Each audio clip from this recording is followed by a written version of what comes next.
Hey, welcome back to Carl's COVID Comics Challenge. I just got off work. It was terrible. Let's just continue. I buy comic books from comic book shops, still fortunate enough to be operating during COVID. They ship stuff to me. I drive up. I get them at curbside or through drive-through. I read them. I don't care what they are. I don't care if they're dead pulls or if they're stuff they over-ordered or under-ordered. I am missing a comic book. No, I'm not. I have all four. I found out today that the limit of what I can happily read in random comic books is 3, not 4, but I did 4, so we'll do 4. Let's continue. The first one, The Adventures of the Super Sons. I like this one a lot. Not only because it has Jonah Hex in it, but the art was fantastic. It had a fun, almost like Elseworlds type premise to it. Everything was in miniature. The bad guys were little adolescent kids. Batman and Superman, well, as they are small. They're super sons. They're bite-sized, itty-bitty. Not really Batman. It's more Robin, but it's Batman's son. And they're going on these adventures. They end up on a planet that's sort of pseudo-Western themed, and Jonah Hex is on the planet, and he has 2 robot arms for reasons. But I love Jonah Hex. I was happy to see this. This is a fun, like an all-ages style action comic book. The only baffling thing with it to me is I don't know that that's a good introduction to comic books for a kid, because a lot of that nuance in those villains being miniature and so on has to do with the fact you know who they are, and it's kind of cute to see them in other versions, but it's not really a good introduction to those characters. But then again, I read number 9 in what appears to be a 12-issue series, so I give this a 4 out of 5. I would definitely read some more Adventures of the Super Sons. The next one I read was Spider-Geddon number 5, which was the last issue of some sort of a maxi series crossover for Spider books. Just about every Spider-Man you could think of is in this book. Every page has different Spider-Man than the one before it. You think that would be awesome, but it is a massive headache coming in at the last issue. However, I give it a 3 out of 5. It does all the bananas cuckoo bonkers stuff you would expect with an over-the-top Spider-Man event. I don't know why Spider-Man's events are the most insane, but they always are. And I don't know that I would seek out the other ones. I'm going to give it a 3 out of 5, though, because that was pretty entertaining. In comparison to that, I read Batwoman number 4. This is Batwoman after the Rebirth relaunch. This is so forgettable that it's painful. I liked Batwoman when New 52 started. That was kind of my introduction to that character. The only 3 things I could tell you about that book is that they were beautifully painted, that Batwoman is a redhead, and that she's a lesbian. Other than that, I don't remember a thing about those books. The stories just weren't that great. She's sort of tough as nails. She makes sure everybody, gets a good punch in the face. Sort of like Batman is, but it seems even more rude for some reason because it's Batwoman, and we've been kind of trained to think of the female counterparts as being sort of meeker or weaker. But this particular one's the end of a run where she was living on some sort of an island that was a cult/paradise for women.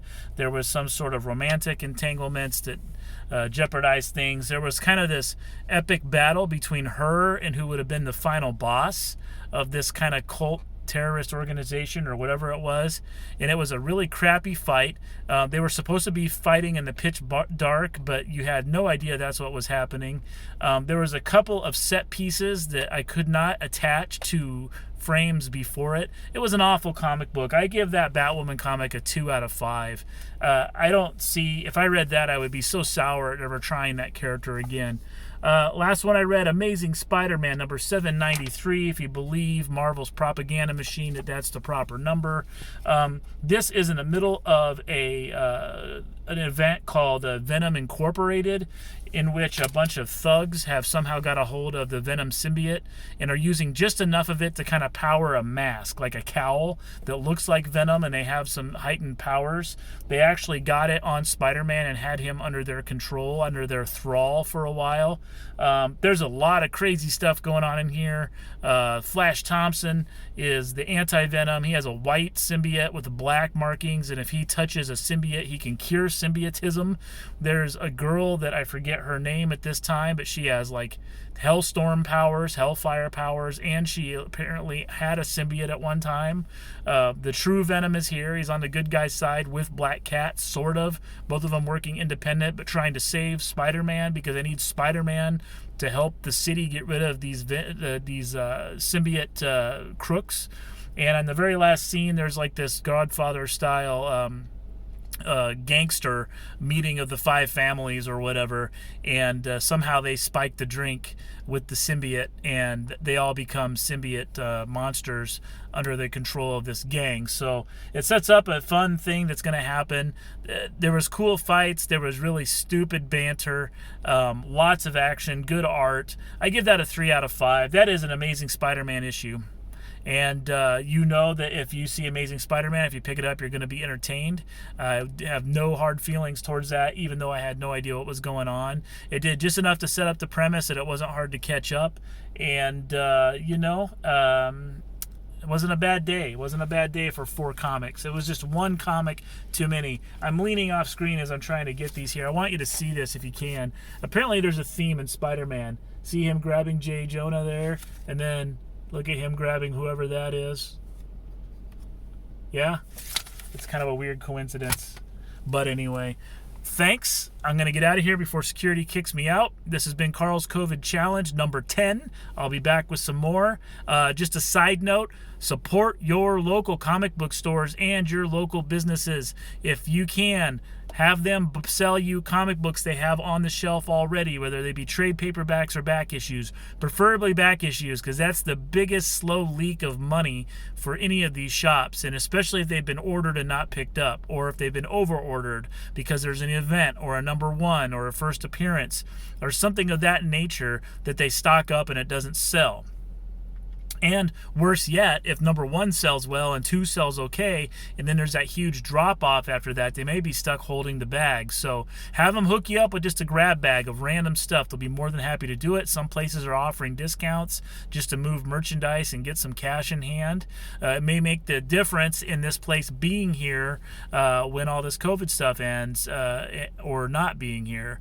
And it definitely is going to affect the staff that they're employing, whether or not they're going to be getting a paycheck or sitting at home. The lights are going out on me, maybe, and I will talk to you next time.